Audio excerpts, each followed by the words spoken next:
To the news in details now. On Sunday, President Paul Kagame chaired the Virtual Broadband Commission annual meeting that focused on long-term development, and Rwandan president told participants that technological cooperation should exceed broadband internet connectivity and reach other spheres of science and close the technological gap that has existed in different parts of the world. Take a look. The first point is that digital cooperation needs to go beyond access to broadband. We also need to close the gap in the adoption and use of affordable devices and services, in accessible content, and in digital literacy. The second is to note the value in multi-stakeholder platforms that complement the work of the Broadband Commission, such as the Edison Alliance. Harmonizing these initiatives would create useful synergies. Finally, allow me to close by recalling that the strength of the Broadband Commission lies in the diversity of the perspectives that our commissioners bring to the table. Almost a year later, the trial of Paul Rusesabagina and his co-accused linked to terror attacks will close on the 20th of September, this Monday.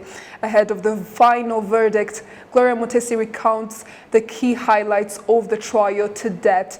Gloria Mutesi reports. It was a gloomy day on the 19th of June 2018 in Nyabimata sector, Nyaruguru district, when gunmen attacked the area, killing several people and destroying property, an attack that was later claimed by the militia group FLN. Months later, on the 15th of December 2018, FLN militia men ambushed several passenger buses in the middle of the thick Nyungwe National Park, where 6 people were killed and others sustained life-threatening injuries, to which Paul Rusesabagina boasted about on various avenues. The attacks didn't stop at that. Various parts of Rusizi district in western Rwanda became the next target of these armed groups. On the 19th of October 2019, a terror attack was carried out and several people in Kamembe town were killed and others injured, with several property looted. Come May 2020, Calixte Nsabimana, also known as Sankara, a self-confessed spokesperson of the FLN militia, was arrested and paraded by the Rwanda Investigation Bureau. A few days later, he was arraigned before Gasabo Primary Court, where he pleaded guilty to the attacks that had been carried out in the different parts of the country. Along the trial, however, he denied giving instructions to kill civilians, even though he ordered the attacks. 31st August 2020, the media was awash of news of the arrest of Paul Rusesabagina, the founding co-chair of the MRCD political coalition that funded FLN militia, which was responsible for the several terrorist attacks on Rwanda. He then appeared before court and was charged on 9 counts associated to terrorism. Upon request from the prosecution on the grounds of connectivity of offenses, the trial of Paul Rusesabagina was merged with that of Calixte Nsabimana and 19 other suspects, to which the High Court Chamber for International and Cross-Border Crimes agreed and started the joint trial this year. Key witnesses, including Bishop Constantine Niyomunjere, would then explain in detail how Rusesabagina ended up in Rwanda. Let me start with when I was at RIB, the Rwanda Investigation Bureau, and they asked me to call him, which I did.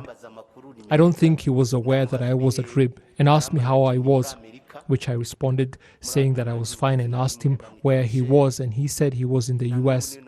I remember that an individual whose first name I recall to be Michelle told me that I was at RIB because I was suspected of working with terrorist groups. I was shocked and immediately said I would sever all ties with Rusesabagina if they let me go, to which they responded that I should instead remain in touch with him and feed them information. Another key testimony that was heard was for Dr. Michelle Martin, a professor of social work in the United States of America, who was once a volunteer at Hotel Rwanda Rusesabagina Foundation in the U.S. In her testimony, she said that Paul Rusesabagina hoodwinked American benefactors to his foundation, that he was fundraising for a good cause, and she also went ahead to share some secret emails between Rusesabagina and the one Providence Rubinjisa. I had emails forwarded to me in 2009, but I did not start collecting emails. I have it in my testimony. I think it was approximately May of 2010.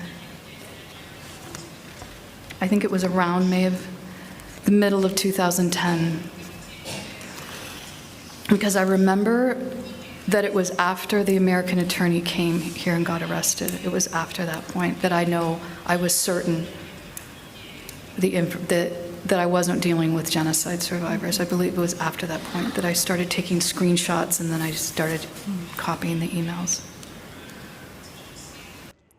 Noel Habiyaremye was the third witness to be heard and informed the court that Rusesabagina informed him of his will to form an armed group that would help his party at the time, PDR Ihumure, to overthrow the Rwandan government.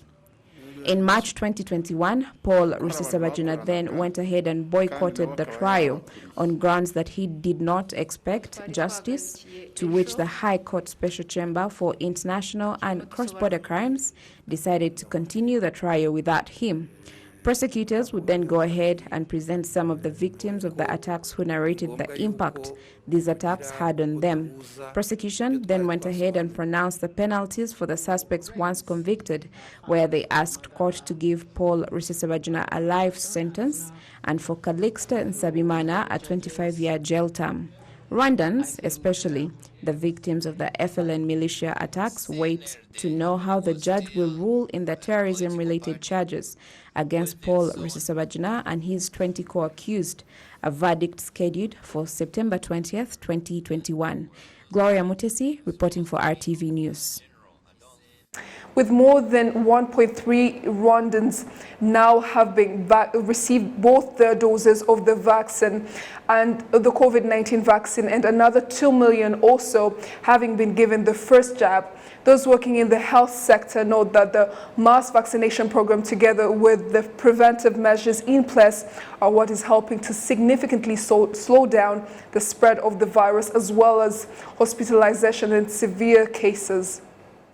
In different areas of Kigali City, we spoke to health workers who told us that the number of COVID cases has been in free fall since the vaccination program began, with areas in Remera in Chimirongo reporting as few as 30 patients in isolation at home, compared to more than 400 before the mass vaccination program began. In some neighborhoods, there are no cases, when 8 to 10 new infections had been the norm every week, which health workers say is undisputable evidence that the vaccines are having the effect they are supposed to. At the Kanyinya Health Center, we found similar reports. The numbers have fallen significantly here at Kanyinya because we currently have 14 hospitalized people and 2 of them on supplemental oxygen, and we have the capacity to care for up to 92 people in need of ventilators. We expect that the few we do have will soon be discharged anyway, because hardly any more sick COVID-19 patients are coming in. And even those who do come to us are doing so early enough so that we are able to stop them from going into a critical condition. At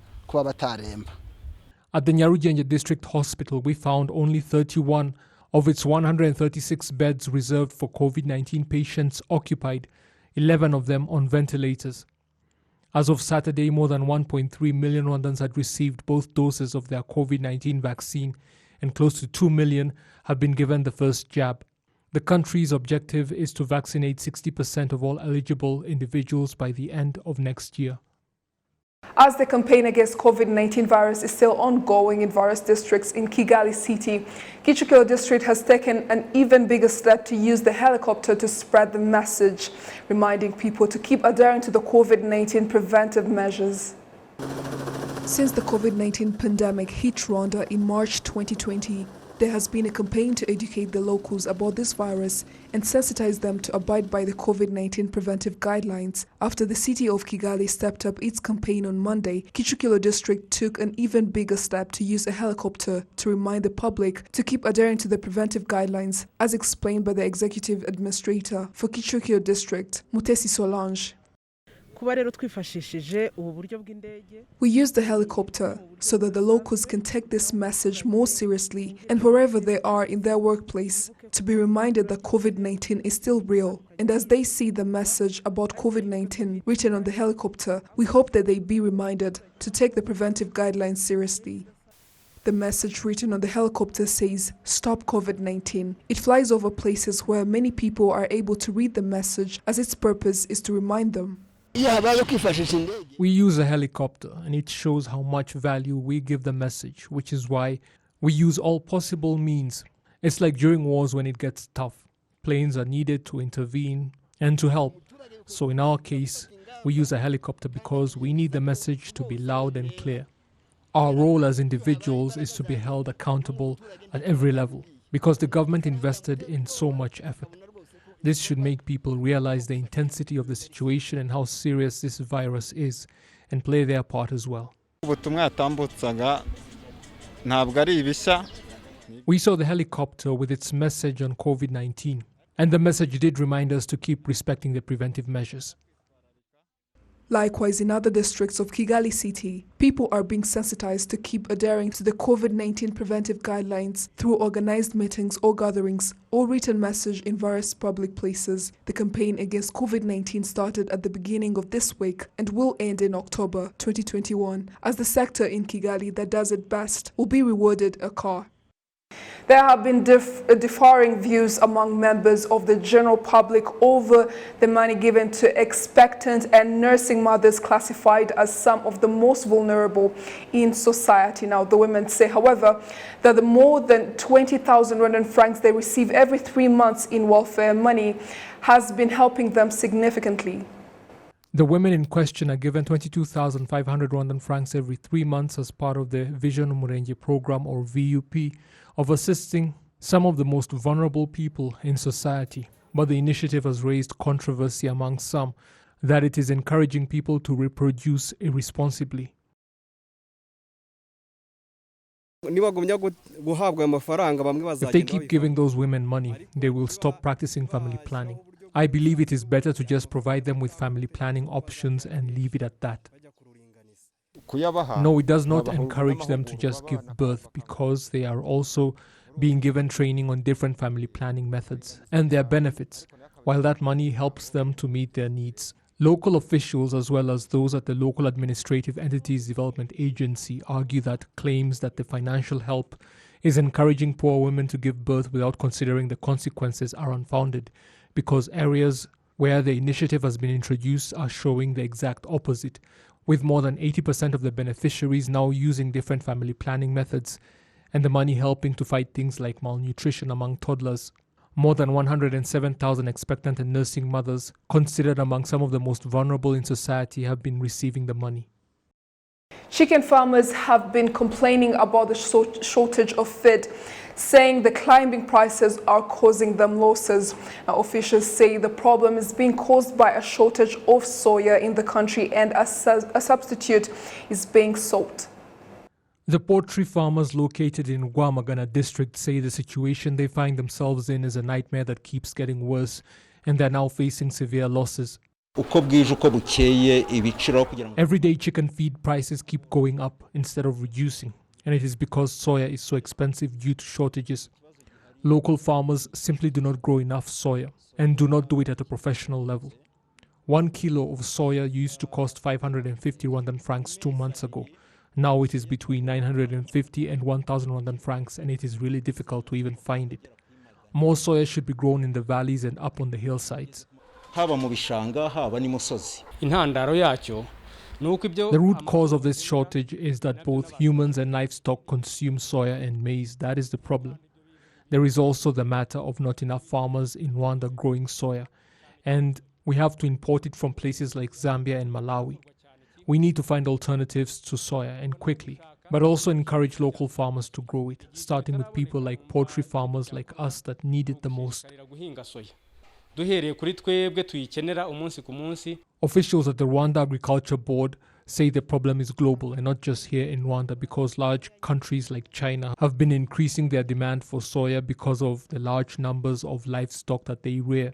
Among the solutions being currently worked on to address the issue include increasing soya productivity from the current 600 tons per hectare to 1,000 tons, and research is currently being carried out on other locally available natural compounds that can give livestock the protein that soya provides. RAB is also in negotiations with a Dutch company that produces animal feed that does not rely on soya. Figures from the Ministry of Agriculture and Animal Resources indicate that there are close to 5.5 million chickens in Rwanda that consume 38.4 tons of feed daily, yet the country's factories are able to produce 12.8 tons only.